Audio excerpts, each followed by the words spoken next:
Published by Team 17 and serving as the debut title from Overborder Studio, Thymesia is a fast-paced Souls-like in a dark, disease-ridden world where you wield deadly tools to slay your foes. It's rough around the edges, but Thymesia is an enjoyable romp thanks to its solid combat and enticing atmosphere. Set in a world ravaged by a deadly plague, you play as Corvus, a mysterious being who wields the power to harness diseases as weapons. Like many games in the genre, the story is cryptic, and it's up to you to put together the pieces and unravel its secrets. The narrative is mainly explored through various notes scattered across the game, but there are also a couple of characters who drip-feed you information if you bring them specific items. Additionally, you can easily get a recap of anything you've learned in the main menu, which is a nice feature. From a structure standpoint, Thymesia's areas are divided into separate stages rather than a single interconnected world.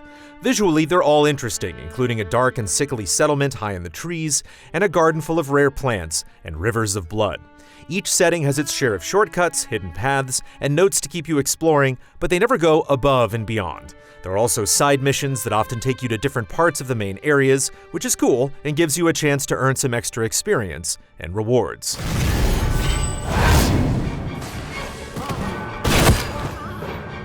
To access each area, you need to return to the game's hub, called Philosopher's Hill.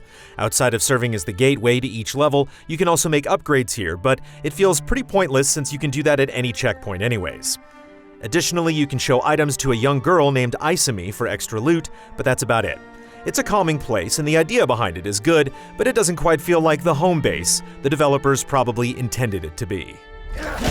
Enemy design is a very important aspect of any Souls-like, and there's a fair number of foes to contend with, like knights and villagers, as well as some elite types that put up more of a fight but don't respawn after they're killed.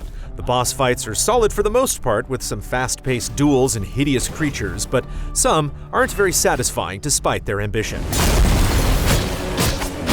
Unlike many RPGs with multiple classes to choose from, your character Corvus is more defined, with a saber serving as his main weapon. Clashes are fast and frantic, requiring quick reflexes and parries to take down your foes. Along with your saber, you also have a claw attack that's just as critical. The claw can deal massive damage to wounds, and if you charge it up, you can temporarily absorb an enemy's plague weapon and use it against them. Additionally, there are feathers that you can throw to inflict a little bit of damage, which can be handy to pull enemies from afar or to prevent them from healing. More importantly though, feathers can counter specific attacks that are signified by a green flash. Even though your basic arsenal is fixed, there's a lot of flexibility with plague weapons. Aside from turning an enemy's weapon against them, you can unlock permanent plague weapons to equip as well. Acting more like sub-weapons, they come in various forms, such as an axe, spear, and greatsword, and using them consumes energy. They're very useful in combat and give you more freedom to experiment.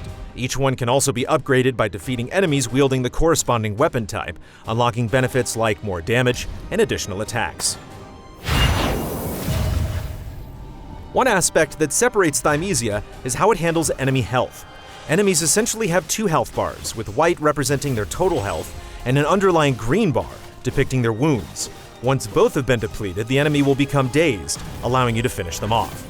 To do this effectively though, you need to swap between saber and claw attacks frequently, since your saber is more effective at inflicting normal damage, while claw attacks are more effective at dealing with wounds. Normal damage is also temporary, so if you don't continue to attack or deal permanent damage to their wound meter, their health will soon recover. It's an interesting system that encourages you to keep the pressure on and helps the combat stand out from other titles.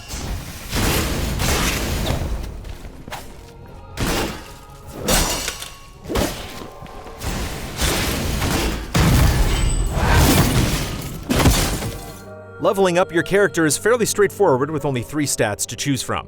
However, up to level 25, you also earn talent points, which unlock additional benefits like gaining health and energy on executions, as well as completely new moves like Step and Jump, which lets you leap and counterattack, similar to the Makiri counter from Sekiro.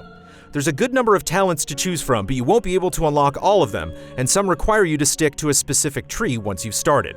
For instance, in the deflect tree, you have to choose between either dealing more deflect damage or gaining increased time to deflect, at the cost of decreased damage.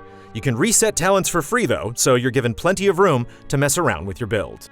Healing works similar to most Souls-likes with charges that can be upgraded over time. But there are a few healing types to choose from, like the long-lasting potion that heals more slowly but recovers more health. Your potions can also be enhanced with additional ingredients like cinnamon, which increases your damage by 5% for 30 seconds. Combinations of specific ingredients can also count as recipes that give additional bonus effects. It's a small touch, but a welcome one that gives you more flexibility.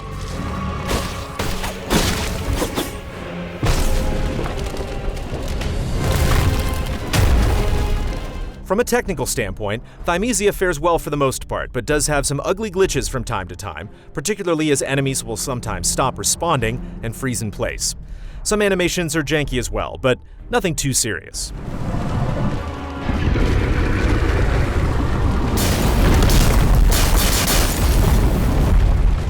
A full run-through comes in around 9 to 10 hours, with every boss and side quest completed. It's a decent length overall, but it could use 1 or 2 more main levels. Having multiple endings to unlock does add some replayability though. Thymesia is a solid debut for Overborder Studio. It has some rough edges, but it's still a good time thanks to a focus on core combat mechanics, aided by the versatility of its plague weapon system. It may not stand among the best in the genre, but it has enough going for it to see it through to the end.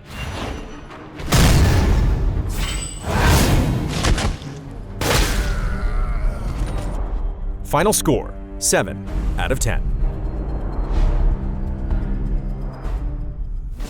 Want to get more of our thoughts on games beyond reviews? Check out our Frame Trap podcast every other week with deep dive discussions on what we're currently playing. Everything we do is made possible by generous viewers just like you. Check out patreon.com/easyallies to help us make more.